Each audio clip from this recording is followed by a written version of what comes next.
This is me, standing in Central Park, in black and white. Right now, you are probably not thinking about what color the trees should be, because that's an automatic association. They're normally green, right? So hey, if you turn the color on, they'll be green. This is Bach's Well-Tempered Clavier, and this is the prelude number 1 in C major. Right now, you're probably not wondering what color the notes on the page should be, because notes on pages typically aren't colored. That is, unless you're like me, and you have synesthesia.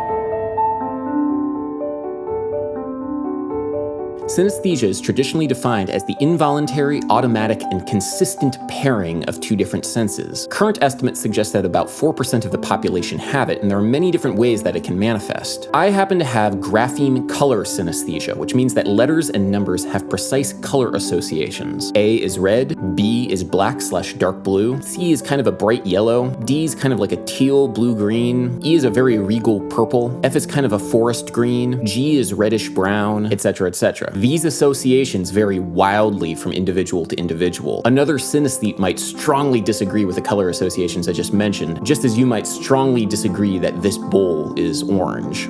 I have other kinds of synesthesia as well. Days of the week have strong color associations, as well as months from the year. There are other kinds of synesthesia that I don't have. There's lexical gustatory synesthesia, where names and words are associated with different tastes and flavors. There's also number form synesthesia, where numbers can have three-dimensional spatial relationships. There's also the kind of synesthesia where numbers can have personalities. We think that the roots of synesthesia lie in early childhood, where the brain first attempts to process multiple senses at the same time. You take for granted your ability to see me and to hear me and to synthesize that information into an understandable model of what you are experiencing in the real world. This relationship between your eyes and your ears is called a cross-modal relationship. Your senses, while distinct, do overlap. For example, your sense of taste and your sense of smell are routinely extremely cross-modal. A possible explanation for synesthesia is that the developing infant brain goes overboard when trying to link multiple senses together. fMRI scans and grapheme-color synesthetes show more cross-activation in the visual cortex than in non-synesthetes, so that's entirely possible. But it's not like when I look on a page and I see the letter A, it automatically becomes red in my eyes. It's a little bit more abstract than that. I don't sense anything different about this A than you do. I do, however, have a strongly colored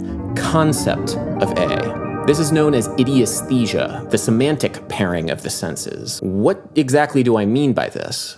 You see, I'm a musician, and not only do I associate the color red with the A in this sentence, but also this A on the bass clef. To me, this note is unequivocally red, and so is the key of A. However, if we change the meaning of this note to something different by changing the clef, the color of this note changes, because now this note is F. The meaning of the symbol changed, and so did its color. Because of this, chords have colors to me. F major is green, red, yellow, kind of like the Cameroonian flag. Other musicians with grapheme-color synesthesia report similar experiences. For example, the Hungarian composer Ligeti wrote, "I feel that all notes have color, but I do not have perfect pitch, so that when I say C minor has a rusty red-brown color and D minor is brown, this does not come from the pitch, but from the letters C and D." This experience is different from another kind of synesthete who experiences sound and color on a much more literal, less abstract level. I'm talking, of course, of those who have chromesthesia. For somebody who is a chromesthete, the sound of E major might be bright orange, and the sound of F sharp minor might be a dark blue.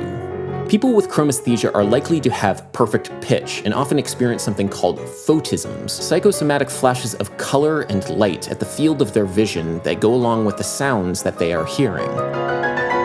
Color relationships often come from things which aren't music related. The sound of a blender, a bird chirping, a car engine, or an explosion all might have unique color associations. Laurel Smith, a synesthetic musician, writes, "It is as inconceivable to hear a flute without seeing an intensely bright pitch color as it is to look into a well-polished mirror and see nothing."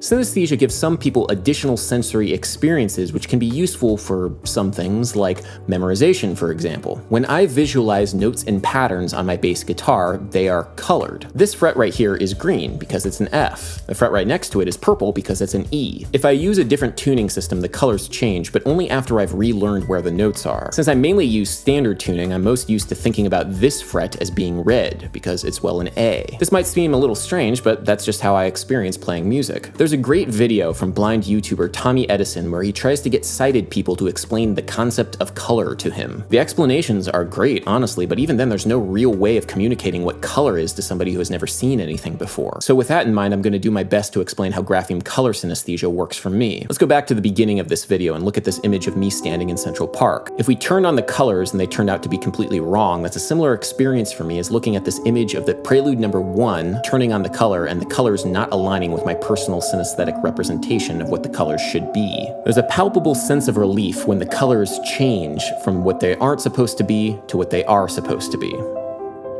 That's one explanation, but even then, that's not quite exactly what it is. You know, it's kind of almost as if other people are colorblind to music, but that's not even really it either. The difficulty of me trying to explain my synesthetic experience to you, or explain any kind of personal experience as I feel it, is something called the explanatory gap. In philosophy, the subjective experiences of the senses are known as qualia. Even if we agree that this bowl is green, the quale of greenness might be experienced differently for you. According to Wikipedia, qualia are the raw feels of experience. Our language is not equipped to communicate these raw feels to one another, which is why Tommy Edison won't be able to see color when people explain it to him. We can agree that this is an F major chord. It has all the hallmarks of F major. It has the major third and perfect fifth of the equal tempered scale. It has the notes F, A, and C, which vibrate at specific frequencies, which we can measure. But the quale of F major, how it feels, how it sounds, remains very personal. We can communicate some of these feelings, but there's no way of understanding how F major sounds to you. So in order to communicate thoughts and attempt to share our experiences, we often use language as a metaphor. Have you ever eaten a sharp cheddar cheese? How about these loud shoes? I'm sorry, was that applause? I couldn't hear it over Ryan's shoes.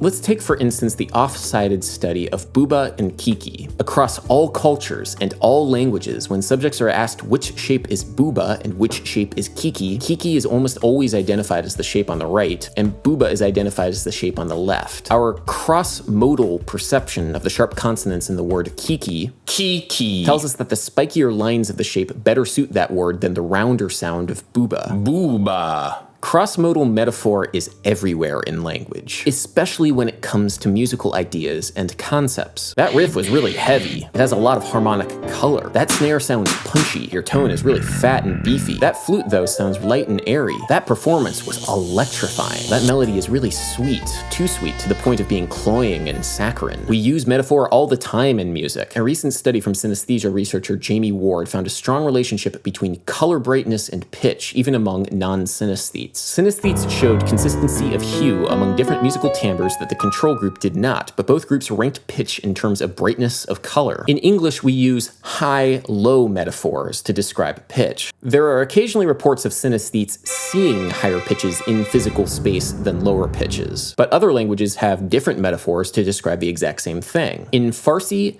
Turkish, and the Mexican language known as Zapotec, it is much more common to use a thin, thick metaphor to describe pitch. I have not found any research comparing synesthetes who speak different native languages, but I wonder how their synesthetic experiences would be different if they spoke Farsi, for example. Would the metaphors of their language physically alter their perception of the music that they are listening to? Kandinsky, the 20th century abstract artist, intellectualized his synesthesia. He closely related his sound-color relationships with Schoenberg's 12-tone music and sought a universal translation scheme among all the senses. It was a grand and overreaching ambition, but it wasn't that much different from how we use language already. Cross-modal metaphorical descriptions are everywhere, and they are fundamental to how we experience the world. I like to think of synesthesia as kind of an extended metaphor embedded in certain people, closely tied to the language that they speak. In this way, we all are a little bit synesthetic. Anyway, guys, thank you so much for watching. If you enjoy what I do here on this channel, please comment, like, and subscribe. I have a new video coming out every Monday. If you really enjoy what I do, please consider joining my Patreon, because it's my patrons over at my Patreon that really make this channel what it is, so thank you very much. And until next time, everybody, peace.